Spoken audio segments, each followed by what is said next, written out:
Bonjour tout le monde. Dans cette nouvelle vidéo, on va voir la correction d'un contrôle automatique. D'accord? Donc, pour le premier exercice, on nous donne un circuit RC. Donc, et on doit démontrer une relation. Donc, je schématise d'abord le circuit RC.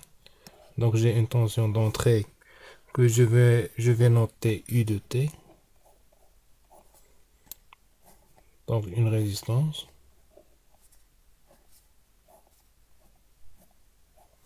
Une capacité. Voilà, et je ferme le circuit. Donc la tension de sortie, c'est la tension aux bornes de la capacité, ou bien du condensateur, c'est la tension Y de T. Et le courant passe par la résistance, donc ce qui va donner UR de T. Voilà, donc on va établir la loi de Maille pour trouver l'équation qu'on veut. D'accord? Donc, d'après la loi de Maille, donc voilà qu'est-ce qu'on a. Moins U de T plus, donc moins U de T plus UR, ou bien UR c'est égal à R fois I, plus Y de T est égal à 0. Donc ce qui donne que U de T est égal à R I de T plus Y de T. Donc maintenant, je dois remplacer I de T. I de T, c'est le courant qui passe par R et c'est le même qui passe par le condensateur. Et on sait tous que la relation qui lie le courant qui passe par un condensateur et les charges, donc I est égal à dérivée des charges sur le temps. Donc la variation des charges produit le courant I. Et on sait aussi que la capacité C, c'est Q sur V, ce qui donne que Q est égal à C fois V. V étant la tension au bord du condensateur qui est égale à Y de T, bien sûr. Donc je remplace ça dans cette relation, ce qui va nous donner U de T est égal à R D de C Y de T, le tout sur D de T, plus Y de T. Puisque C, c'est une constante, donc U de T est égal à R fois C, ou bien Y de T, plus R fois C, D de Y de T sur dt.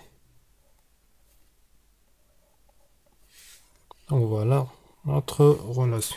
Donc ça, c'est pour la première question. Donc pour la deuxième question, on nous dit de donner les caractéristiques de ce circuit. Donc ce circuit est caractérisé par le temps de charge qu'on appelle taux. Taux est égal à R fois C. D'accord? Donc on définit aussi 3 taux, 5 taux, d'accord? Donc selon la charge. Donc pour la troisième question, on nous dit de donner la réponse indicielle du système. Donc la réponse indicielle, c'est quand on a une entrée en échelon. Donc quand l'entrée est un échelon. Donc ça veut dire quoi? Ça veut dire que U de T est égal à 1 sur P. Donc c'est ça l'échelon. D'accord? Donc, d'abord je dois appliquer la transformée de la place pour trouver la fonction de transfert et remplacer ici c'est U de P par 1 sur P pour trouver la réponse indicielle. Donc je vais appliquer la transformée de la place. Donc ici je vais avoir U de P qui est égal à Y de P. Donc déjà, on ne donne que Y de 0 est égal à 0. Donc puisque les conditions initiales sont nulles, donc je vais appliquer directement la transformée de la place. Donc Y de P plus, ici c'est R fois C. Donc pour la transformée de la place, les dérivés donc devient P fois Y de P. D'accord? Donc, je vais factoriser par y de p de 1 plus r fois c fois p qui est égal à u de p. Donc, ce qui donne que y de p sur u de p, donc la sortie sur l'entrée, qui détermine la fonction de transfert, donc est égal à quoi? Est égal à 1 sur 1. R fois C, on a dit que c'est taux. Donc fois P. Et on trouve un système de premier ordre, bien sûr. Donc ça, c'est pour la fonction de transfert. Après, pour trouver la réponse indicielle, donc j'ai dit que je dois trouver y de p en fonction de u de p qui est en échelon, entrée échelon. Donc je vais remplacer u de p par 1 sur p. D'accord? Et je vais trouver à la fin que y de p égale à 1 sur donc p facteur de 1 plus taux. Donc quand je remplace u de p par 1 sur p, je vais trouver ça. Et bien sûr, la réponse indicielle, je dois me ramener, bien sûr, aux coordonnées temporelles. Ici, on travaille en fréquentiel, mais pour tracer la réponse indicielle, donc je dois retourner au temporel. Et pour retourner au temporel, je dois trouver y de t. Donc ici, soit je travaille par décomposition, mais puisque on a déjà le tableau, donc je vais utiliser directement le tableau. Donc dans le tableau, qu'est-ce que je vais trouver? Que la transformée inverse de A sur P facteur de P plus A,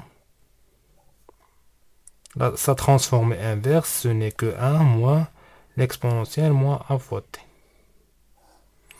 Donc c'est ça, la transformée inverse.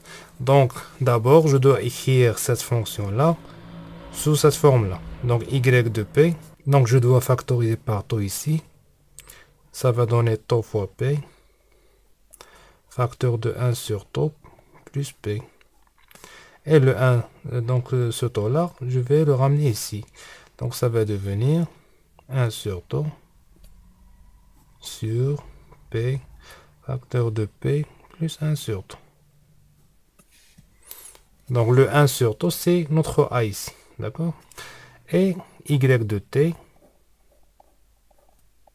donc est égal à quoi? C'est 1 moins l'exponentielle de moins a sur t. Puisque a c'est 1 sur taux, donc ça va être moins t sur taux. Avec taux est égal à r fois c, bien sûr.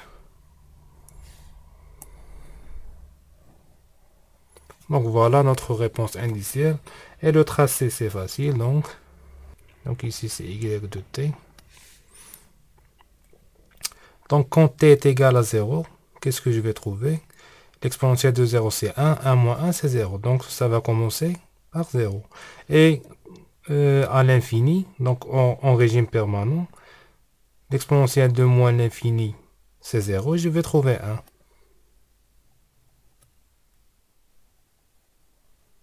Donc voilà. Et la forme exponentielle quand le régime est transitoire et 1 quand le régime est permanent. Je vais trouver quelque chose comme ça.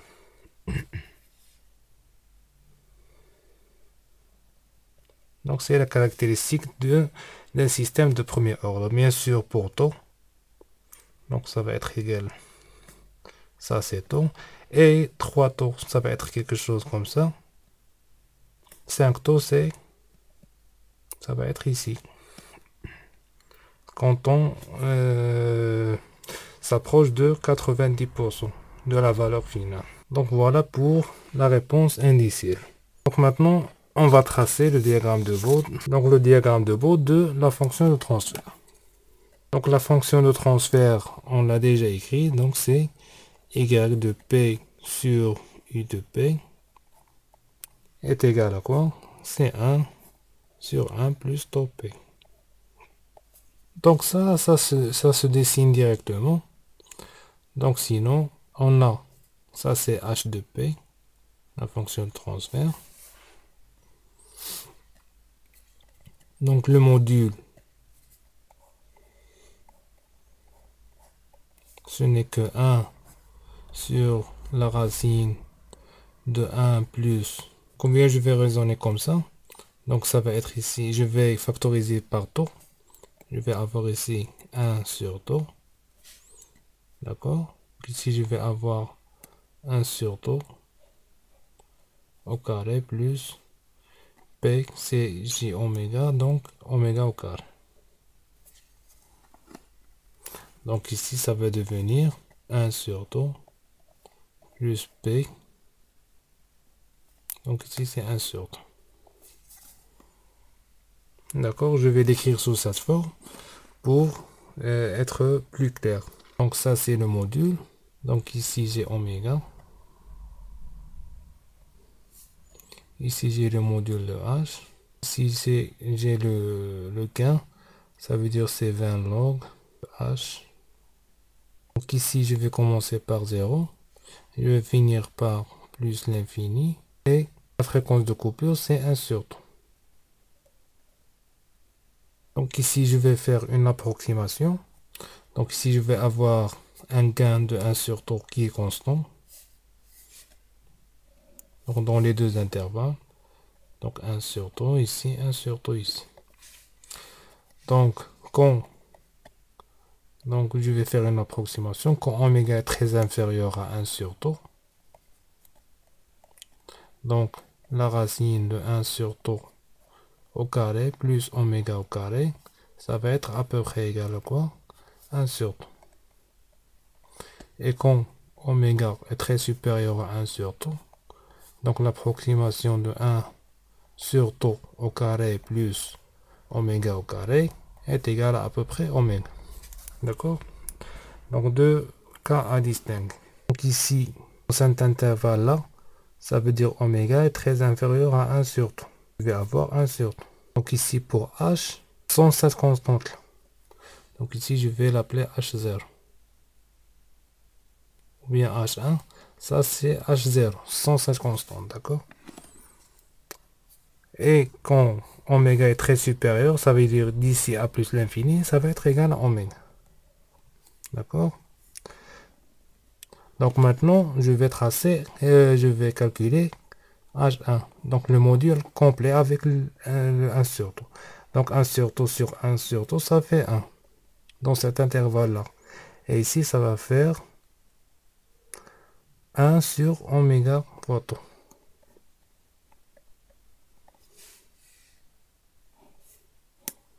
Donc je vais calculer 20 log de H, du module de H1.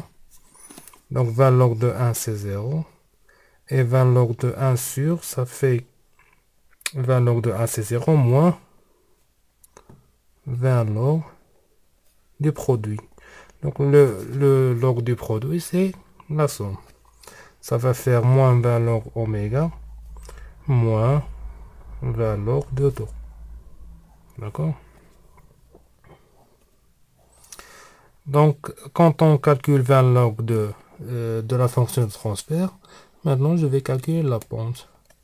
Donc ici c'est une pente d'ordre 0. D'accord? Et ici c'est une pente d'ordre moins 1. Parce que j'ai moins 20 avec le oméga ici. C'est les caractéristiques d'une fonction de premier ordre. Donc on a juste une pente d'ordre 1, soit positive, soit négative. Donc maintenant je vais tracer.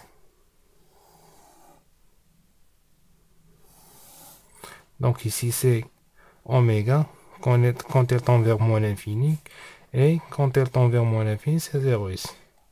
Donc ici je vais prendre 1 avec une échelle logarithmique. D'accord? Donc ici c'est 20 log de H1.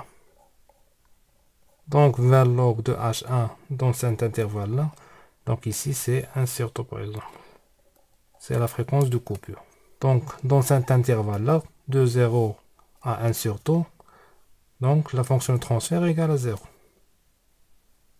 Donc ça c'est 0 pour cet axe-là.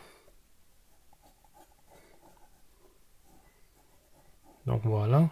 Et de 1 sur taux jusqu'à plus l'infini, on a moins 1. Donc une pente de moins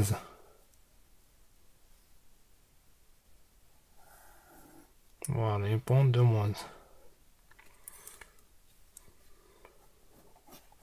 1. Donc de 0 jusqu'à 1 sur 2.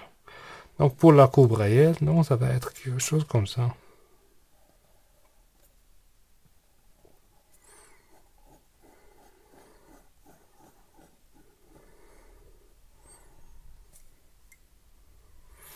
Donc voilà, ici à moins 3 décibels, je trouve la fréquence de coupure. Pour la phase, donc toujours ici oméga. Donc ici c'est 1 sur 2. Donc ici j'ai 0. Donc ça veut dire c'est 0 aussi.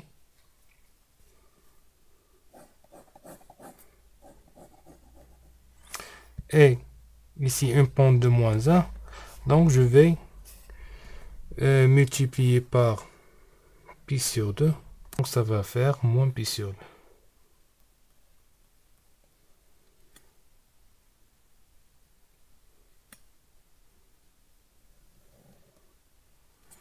Donc voilà pour le diagramme réel.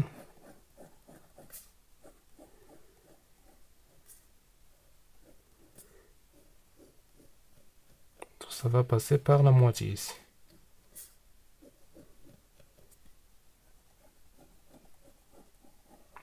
Donc pour trouver le diagramme de phase à partir du diagramme de gain, donc je prends la pente et je la multiplie par pi sur 2, d'accord? Voilà pour le diagramme de Bode. Ici comme conclusion, donc on doit juger sur la stabilité à travers la marge de phase et la marge de gain, d'accord? Donc la marge de gain, c'est quand on fait l'intersection avec moins pi. Donc par exemple ici, moins pi. Ici, il ne va pas s'intersecter, d'accord? Et pour la marge de gain, la marge de phase, je prends pour oméga C0, d'accord? Ça veut dire l'intersection avec quand le gain est égal à 0, donc c'est ici. Je fais la projection et je calcule la marge de phase, d'accord? Donc elle est supérieure à moins pi, donc le système il est stable.